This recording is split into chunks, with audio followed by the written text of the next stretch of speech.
আসসালামু আলাইকুম। আমি আনোয়ার হোসেন নাহিদ, লক্ষ্মীপুর কমলনগর, তুরাবগঞ্জ ইউনিয়ন, ৬ নং ওয়ার্ড, আলম রোড। আপনাদেরকে বলতেছি যে এই রাস্তাটার অবস্থা দেখুন। এই রাস্তাটা ধরনা জমিন আর রাস্তা তেমন ডিফারেন্ট নাই। জমিন আর রাস্তা সর্বোচ্চ কতটুকু আপনাদেরকে আমি দেখাইতেছি। এই দেখেন, এই কত, এই ৪ ইঞ্চি। একটা ছোট বাচ্চার পা দেখেন, এই বাচ্চার পা অনুযায়ী এই রাস্তার লেভেল, এই রাস্তার কাঁচা।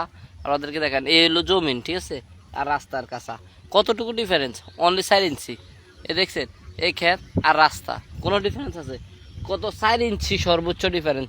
৪ ইঞ্চি ৫ ইঞ্চি এর মধ্যে এই দেখছেন, এই কত ৪ ইঞ্চি তো না। এটা কিন্তু আমাদের মহাসড়ক। আমরা এই রাস্তা দিয়ে বাইরে আমরা ধর না যেদিকে যাওয়া লাগে, চাকরির ক্ষেত্রে বা হাটে বাজারে যে কোনো দিকে যাওয়া লাগে, এই রাস্তা এটা দিই। এটা হলো আমাদের মহাসড়ক। তো আমি বর্তমান মাননীয় হুইপ আছেন, জনপ্রতিনিধি আছেন, যারা আছেন, আপনাদেরকে বলতে চাই যে এই রাস্তা দিয়ে কোনো রকম একটু বৃষ্টি হলেই রাস্তা এটা ফানে টুবাটুব হয়ে যায়, তখন আমরা চলাফেরা করতে পারি না।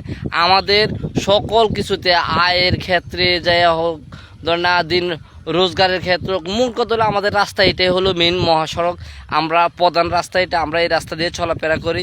তো আমি মাননীয় প্রধানমন্ত্রীর, মাননীয় নতুন সরকারের হুইপ আছেন এবং কি হলো জনপ্রতিনিধি যারা আছেন, আপনাদেরকে এই রাস্তার ব্যাপারে বিনীতভাবে অনুরোধ করছি, এই রাস্তাটা আমাদেরকে দয়াপূর্বকভাবে কিছু যদি মাটি ভরাট করে রাস্তাটা করে দেন, তাহলে আমরা হাঁটতে সুবিধা হবে। আমরা বর্ষার সিজনে হাঁটতে পারবো, না হয় আমরা হাঁটার কোনো স্কোপে নাই। আমরা ওই গোঁজ দিয়ে হাঁটা লাগে। আপনাদের কাছে বিশেষভাবে অনুরোধ, দয়াপূর্বক এই রাস্তাটার প্রতি একটু খেয়াল রাখবেন।